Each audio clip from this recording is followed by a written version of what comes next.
Hello, gorgeous people. How are you? Let's have a look. I don't know if we're going to be in 2024 yet or not. I'm not sure when this is going to be posted, but I hope you're having a lovely holiday. Today I'm talking about second guessing stuff, and I'm also talking about the art of not being a miserable bugger. I'll tell you all about it on the other side.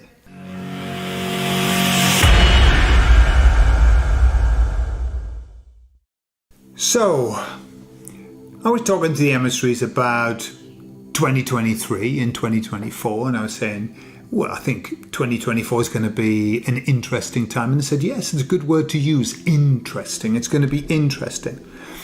And I was saying, I'm already seeing these rumblings like, I suppose everybody knows, that they're trying to exclude Mr. T from the elections.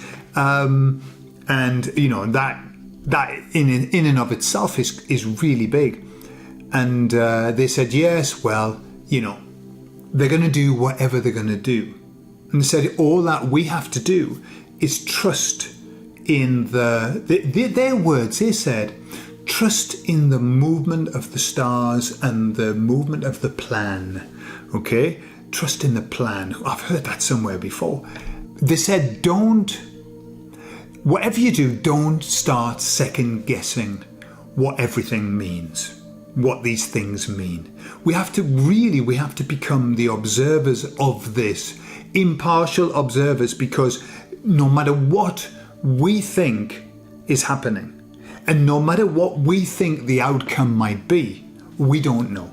We don't know what is going to come of everything. If we went back and we looked at the onset of the plan/demic, we would say, oh my God, this is a terrible thing, and oh my goodness.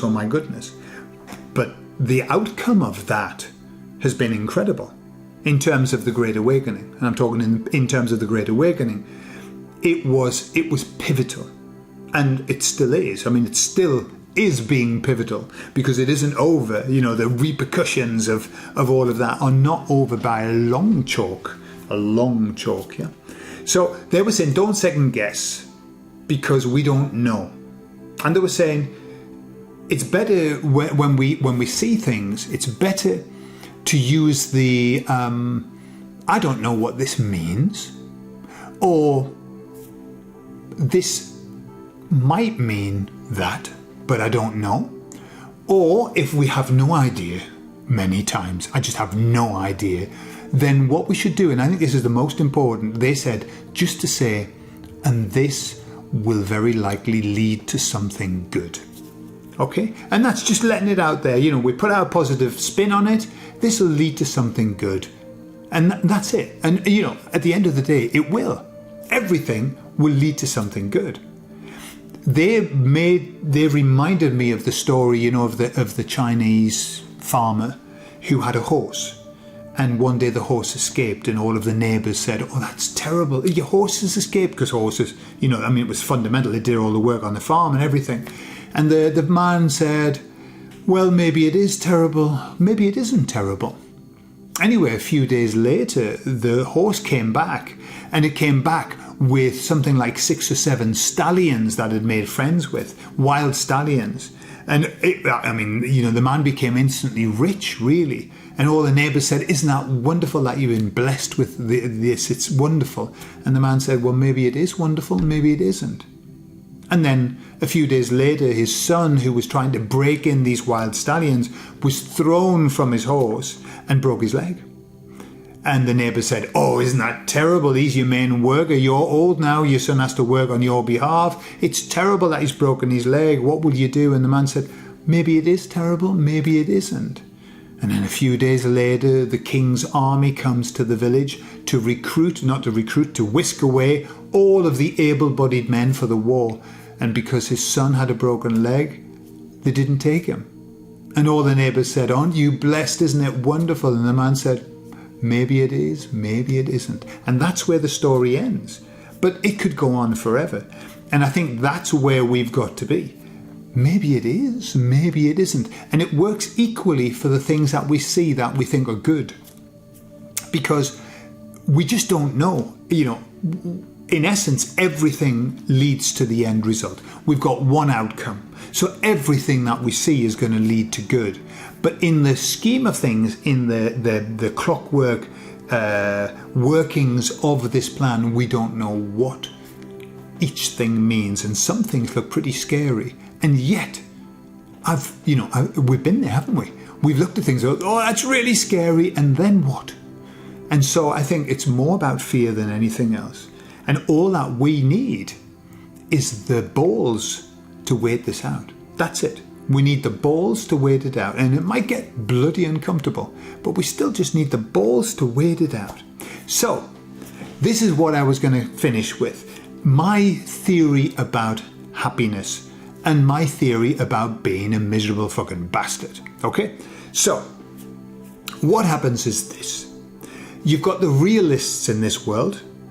You've got the optimists, okay? And you've got the pessimists. So, pessimists are the ones who go, another dreadful day, this is going to be a bad day, oh, this is going to be awful, I just know it, I know it. And then, of course, because we are creators, and because of all of the things that happen in our mind with, creating expectations becoming real and all of that, then it is a shit day and you go, I told you it was going to be bad. That's a pessimist, okay? Pessimistic. Then we've got the realist, which is, well, let's just have a look at the situation. This is probably going to lead to something bad, blah, blah, blah. It could lead to something good, realistic, yeah? And then you've got the optimists. I am in the optimistic camp. I've got to be honest. I've always been in the optimistic camp. I like it there. I'm very comfortable there, okay? I don't really like reality too much. Realists are great, and I can be realistic sometimes. Let's be realistic about this. But I like the optimistic camp, and I'll tell you for why. Optimists go, it's going to be all right. It's going to be all right. It'll be all right. It'll be all right. And, it generally is. It generally is. There was a guy who taught me, a boss who said, I found out the secret to being a good boss, I said, really? He said, yeah. All you do is this. If there's a big problem, you just go out and have a coffee. By the time you come back, you'll probably find that it's been resolved. Good system. Right, that's the optimist. In fact, I think that's the denial. They're living in denial, yeah? Optimistic people just go, it's going to be all right. Do they take action? Yes, you can be optimistic and take action as well. There's nothing wrong with that. There's a blend that you've got to have between optimism and action. Optimism on its own is good. Optimism blended with action is fantastic.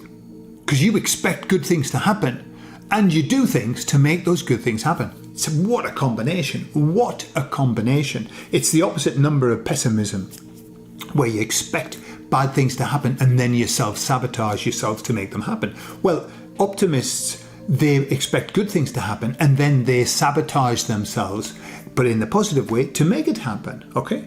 Realists, I don't know what they do. We'll just leave the realist. If you're a realist, we'll just leave you in the middle. Not sure what you do there. Probably have to weigh everything up, don't you? You have to weigh everything up. So, what's the benefit of being an optimist compared to being a pessimist and a realist? It's simple. Imagine that the end of the world is coming. And the end of the world is coming and there's no way that it's not coming. Everybody's going to be destroyed. Just imagine. I'm not saying that that's the case. I'm just saying imagine. Imagine the scenario. The pessimist knows this, believes it fully and completely, and talks about it all the time, worries about it, gets upset, gets angry, sad, fearful. And so what happens is they spend all of their time in shithouse emotions, feeling bad, bringing everybody else down, and then they die. Okay? A realist who's weighed up all the pros and cons, weighing them up like this, well, they know that it's coming because they've looked at it. They've looked at it and it looks pretty much like, it's coming. Well, they're not happy either. And so they're going to be scared because, they've looked at the real situation, they've weighed it all up, and in the weighing, they found, that's juggling as well, they found that it's going to come. And so they're miserable. And then they die. The optimists, wait a minute. The optimists told the end of the world's coming, and they go, yeah, but something will happen. Something will happen that'll put it right. Nah, it won't come. It won't come. And off they go, living their life, right, in an optimistic fashion. They have moments of doubt, but they just then talk themselves out of it. It'll be all right. We'll be saved. Don't worry about it. It'll all come good. I've just got a good feeling about it, okay? And then they die. So, end result, everybody's dead, okay? Except there's a little difference. The optimist was happy, reasonably happy, until the moment that they died. So let's say it took 6 months for the end of the world to come. For 6 months, the optimist had a good time. For 6 months, the pessimist was shit, felt shit, was awful, had the worst 6 months of its life. Yeah? Or his or her life. I'm saying it. I'm not saying that pessimists are it's. His or her life. Their life. Okay? The realist probably had a pretty shitty time as well. 6 months, shitty time. The optimist, happy as Larry. Yeah, dancing through life until he died. That's why I'm an optimist. Because if bad stuff's going to happen, I don't want to be dwelling on it while I'm living here. I want to just be living and enjoying myself and believing that something good is going to happen. Now, that's the mechanical side. We know what happens with our beliefs that we create. So optimism has other benefits as well, which was we become, remember this timeline is very flexible and fluid, yeah, within the main pathway where we're all going. And so, our beliefs change everything. And so that's why I will always be an optimist. Why not? Because even in the worst case, I'm still going to be better off than a realist and a pessimist. So, how about why don't we start the optimistic group? Let's just be optimistic for God's sake. And and if the worst thing happens, well, at least we've had a nice time, we've had a few laughs and everything, yeah. And we're not miserable, and just avoid the pessimists that bring everybody down. Don't be a pessimist. Don't be one. It's just wasting your time. But it's worse than that. You're bringing every other fucker down with you. Don't be it. Don't be it. Be happy. Don't worry. Be happy. I love you all, and I'll speak to you all later. Bye-bye.